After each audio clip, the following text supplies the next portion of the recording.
LGR study के YouTube channel में आप सभी का स्वागत है। दोस्तों, आज की इस वीडियो में हम भूगोल के अति महत्वपूर्ण ऑब्जेक्टिव क्वेश्चन को देखने वाले हैं, जिसको आपके बोर्ड एग्जाम में पूछे जाने की 100% संभावना है। तो आप लोग इस वीडियो को अंत तक जरूर देखिएगा। तो चलिए शुरू करते हैं आज का पहला प्रश्न।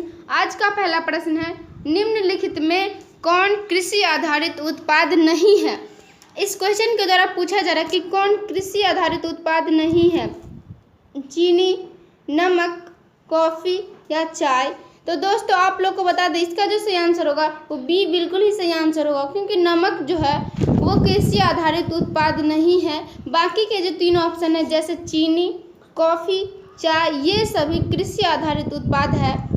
अगले प्रश्न की ओर बढ़ते हैं और अगला 2 नंबर प्रश्न है, ब्राज़ील के कॉफ़ी बागान को क्या कहा जाता है। फेजेंडा, एजेंडा, मिल्पा या लद्दाख। दोस्तों आप लोग को बता दें, इसका जो सही आंसर होगा वो ए बिल्कुल ही सही होगा, क्योंकि ब्राज़ील के कॉफ़ी बागान को फेजेंडा कहा जाता है। अगले प्रश्न की ओर बढ़ते हैं और अगला 3 नंबर प्रश्न है, निम्नलिखित में कौन रोपण फसल है। गेहूँ, कोको, मक्का या राई। तो इन सभी में से जो सही आंसर होगा वो बी बिल्कुल ही सही आंसर होगा, क्योंकि कोको जो है वो एक रोपण फसल है। और दोस्तों आप लोग को बता दें कि कोको का प्रयोग चॉकलेट बनाने के लिए किया जाता है। अगले प्रश्न की ओर बढ़ते हैं और अगला 4 नंबर प्रश्न है, निम्न में से कौन सी रोपण फसल नहीं है। इस क्वेश्चन के द्वारा पूछा जा रहा है कि कौन रोपण फसल नहीं है। रबर, चाय, गन्ना या चावल। दोस्तों आप लोग को बता दें, इसका जो सही आंसर होगा वो डी बिल्कुल ही सही आंसर होगा, क्योंकि चावल जो है वो एक रोपण फसल नहीं है। अगले प्रश्न की ओर बढ़ते हैं और अगला 5 नंबर प्रश्न है, गेहूं की खेती के आदर्श तापमान कितना होना चाहिए। तो आप लोग को बता दें, इसका जो सही आंसर होगा वो बी बिल्कुल ही सही आंसर होगा, क्योंकि गेहूँ की खेती के लिए आदर्श तापमान 10 डिग्री सेल्सियस से 20 डिग्री सेल्सियस होना चाहिए। अगले प्रश्न की ओर बढ़ते हैं और अगला 6 नंबर प्रश्न है, आज विश्व के लगभग कितने लोगों का भरण पोषण जलवासी पशुचारण पर निर्भर है। 1 करोड़, 2 करोड़, 3 करोड़ या 5 करोड़ लोगों का। दोस्तों आप लोगों को बता दें कि अभी के समय में लगभग 2 करोड़ लोगों का भरण पोषण जलवासी पशुचारण से होता है। और आप लोग को बता दें कि जलवासी पशुचारण जीवन निर्वाह की वह पद्धति है जिसमें पशुचारक अपने पालतू पशुओं के साथ पानी एवं चारागाह की उपलब्धता के अनुसार एक स्थान से दूसरे स्थान पर स्थानांतरित होते हैं। अगले प्रश्न की ओर बढ़ते हैं और अगला 7 नंबर प्रश्न है, चावल यानी धान की खेती संबंधित है। धान की खेती किस से संबंधित है।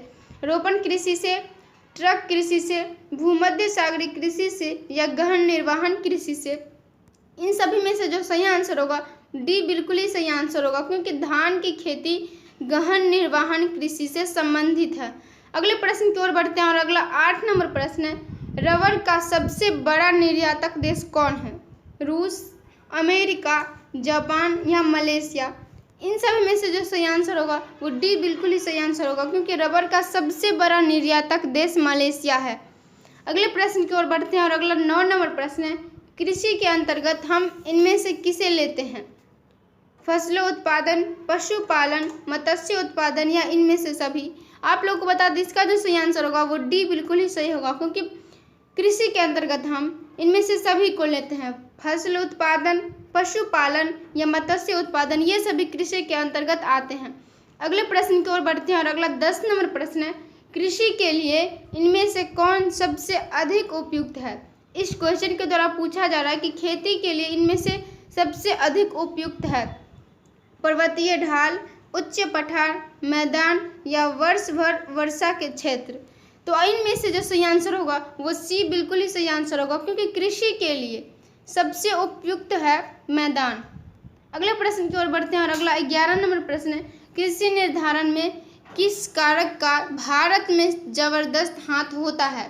भूमि, वर्षा, मिट्टी या रासायनिक खाद का उपयोग। आप लोग को बता दें कि इसका जो सही आंसर होगा वो बी बिल्कुल ही सही आंसर होगा, क्योंकि कृषि निर्धारण में भारत में वर्षा का जबरदस्त हाथ होता है। अगले प्रश्न की ओर बढ़ते हैं और अगला 12 नंबर प्रश्न है, किस फसल की खेती में बुआई के समय कम तापमान होना चाहिए। धान, गेहूं, जूट या कपास का। दोस्तों आप लोग को बता दें इसका जो सही आंसर होगा वो बी बिल्कुल ही सही आंसर होगा, क्योंकि गेहूं की बुआई के समय कम से कम तापमान 10 डिग्री सेल्सियस से 20 डिग्री सेल्सियस होना चाहिए। अगले प्रश्न की ओर बढ़ते हैं और अगला 13 नंबर प्रश्न है, किस फसल की खेती पहाड़ी ढालों पर ही की जाती है? जूट, चाय, गन्ना या कपास की। दोस्तों आप लोग को बता दें इसका जो सही आंसर होगा वो बी बिल्कुल ही सही आंसर होगा, क्योंकि चाय की फसल को पहाड़ी ढालों पर ही की जाती है। अगले प्रश्न की ओर बढ़ते हैं और अगला 14 नंबर प्रश्न है, चाय का सबसे बड़ा उत्पादक देश कौन है? यानी चाय का जो सबसे बड़ा उत्पादन करता है वो देश कौन है? श्रीलंका, भारत, चीन या म्यांमार। आप लोग को बता दें इसका जो सही आंसर होगा वो बी बिल्कुल ही सही आंसर होगा, क्योंकि चाय का सबसे बड़ा उत्पादक देश भारत है। अगले प्रश्न की ओर बढ़ते हैं और अगला 15 नंबर प्रश्न है, रबर किस प्रकार की कृषि की उपज है? रोपण कृषि, भूमध्य सागरीय कृषि, प्रारंभिक स्थायी कृषि या मिश्रित कृषि की। दोस्तों आप लोग को बता दें इसका जो सही आंसर होगा वो ए बिल्कुल ही सही आंसर होगा, क्योंकि रबर जो है वो रोपण कृषि की उपज है। अगले प्रश्न की ओर बढ़ते हैं और अगला 16 नंबर प्रश्न है, निम्नलिखित में से कौन सा उद्योग दूसरे उद्योगों के लिए कच्चा माल तैयार करता है? आधारभूत उद्योग, कुटीर उद्योग, स्वच्छंद उद्योग या लघु उद्योग। आप लोग को बता दें इसका जो सही आंसर होगा वो ए बिल्कुल ही सही आंसर होगा, क्योंकि आधारभूत उद्योग जो है वो दूसरे उद्योगों के लिए कच्चा माल तैयार करता है। अगले प्रश्न की ओर बढ़ते हैं और अगला 17 नंबर प्रश्न है, निम्नलिखित में कौन औद्योगिक अवस्थापना का प्रमुख कारक नहीं है? बाजार, पूंजी या जनसंख्या घनत्व या ऊर्जा। दोस्तों आप लोग को बता दें इसका जो सही आंसर होगा वो बी बिल्कुल ही सही आंसर होगा, क्योंकि पूंजी जो है वो औद्योगिक अवस्थापना का प्रमुख कारक नहीं है। अगले प्रश्न की ओर बढ़ते हैं और अगला 18 नंबर प्रश्न है, निम्न में से कौन सा एक जोड़ा सही मेल खाता है? तो दोस्तों आप लोग को बता दें इसका जो सही आंसर होगा वो डी बिल्कुल ही सही आंसर होगा, क्योंकि लौह इस्पात उद्योग और पिट्सबर्ग इसका जोड़ा सही मेल खाता है। अगले प्रश्न की ओर बढ़ते हैं और अगला 19 नंबर प्रश्न है, निम्नलिखित क्रियाकलापों में से कौन सा एक द्वितीय सेक्टर का क्रियाकलाप नहीं है? इस्पात प्रगलन, वस्त्र निर्माण, मछली पकड़ना या टोकरी बुनना। आप लोग को बता दें इसका जो सही आंसर होगा वो सी बिल्कुल ही सही आंसर होगा, क्योंकि मछली पकड़ना जो क्रियाकलाप है वो द्वितीय सेक्टर का क्रियाकलाप नहीं है। अगले प्रश्न की ओर बढ़ते हैं और अगला 20 नंबर प्रश्न है, चॉकलेट में कौन सा पदार्थ उपयोग होता है? कहवा, कोको, गन्ना या चुकंदर का। तो इन सभी में से जो सही आंसर होगा वो बी बिल्कुल ही सही आंसर होगा, क्योंकि चॉकलेट में कोको का प्रयोग किया जाता है। अगले प्रश्न की ओर बढ़ते हैं और अगला 21 नंबर प्रश्न है, निम्नांकित में कौन तृतीय आर्थिक क्रियाकलाप है? खेती, व्यापार, बुनाई या आखेट। इसका जो सही आंसर होगा वो ए बिल्कुल ही सही आंसर होगा, क्योंकि तृतीय आर्थिक क्रियाकलाप खेती है। अगले प्रश्न की ओर बढ़ते हैं और अगला 22 नंबर प्रश्न है, निम्नलिखित दक्षिण अमेरिकी देशों में कौन ओपेक का सदस्य नहीं है? इस क्वेश्चन के द्वारा पूछा जा रहा है कि अमेरिकी देशों में कौन ओपेक का सदस्य नहीं है? चिली, ब्राज़ील, पेरू या वेनेजुएला। दोस्तों आप लोग को बता दें इसका जो सही आंसर होगा वो बी बिल्कुल ही सही आंसर होगा, क्योंकि दक्षिण अमेरिकी देशों में ब्राज़ील जो है वो ओपेक का सदस्य नहीं है, ओपेक का सदस्य है। अगले प्रश्न की ओर बढ़ते हैं और अगला 23 नंबर प्रश्न है, निम्नलिखित में कौन परंपरागत ऊर्जा स्रोत है? पेट्रोलियम, कोयला, प्राकृतिक गैस या इनमें से सभी। दोस्तों आप लोग को बता दें इसका जो सही आंसर होगा वो डी बिल्कुल ही सही आंसर होगा, क्योंकि इनमें से सभी पेट्रोलियम, कोयला, प्राकृतिक गैस ये सभी परंपरागत ऊर्जा का स्रोत है।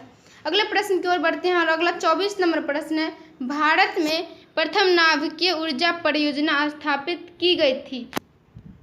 कलपक्कम में, तारापुर में, नरोरा में या कैगा में।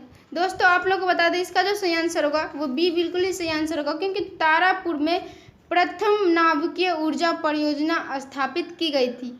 अगले प्रश्न की ओर बढ़ते हैं और अगला 25 नंबर प्रश्न है, निम्नलिखित क्रियाकलापों में किस में उच्च स्तरीय अन्वेषण सम्मिलित किए जाते हैं? प्राथमिक क्रियाकलाप, द्वितीय क्रियाकलाप, चतुर्थ क्रियाकलाप या पंचम क्रियाकलाप में। तो इन सभी में से जो सही आंसर होगा जी बिल्कुल ही सही आंसर होगा, क्योंकि पंचम क्रियाकलाप में उच्च स्तरीय अन्वेषण सम्मिलित किए जाते हैं। तो दोस्तों आज के लिए इतना ही रखते हैं। आज का वीडियो कैसा लगा कमेंट के माध्यम से ज़रूर बताइए, और जितने भी लोग LGR स्टडी ऐप डाउनलोड नहीं किए हैं तो ज़रूर डाउनलोड कर लीजिए, क्योंकि इस ऐप में आपको सभी विषय का VBI objective question, subjective question, quick revision notes, model paper, class note या ऑनलाइन टेस्ट की भी सुविधा है। तो मिलेंगे अगले वीडियो में, तब तक अपना ख्याल रखिए और LGR स्टडी देखते रहिए।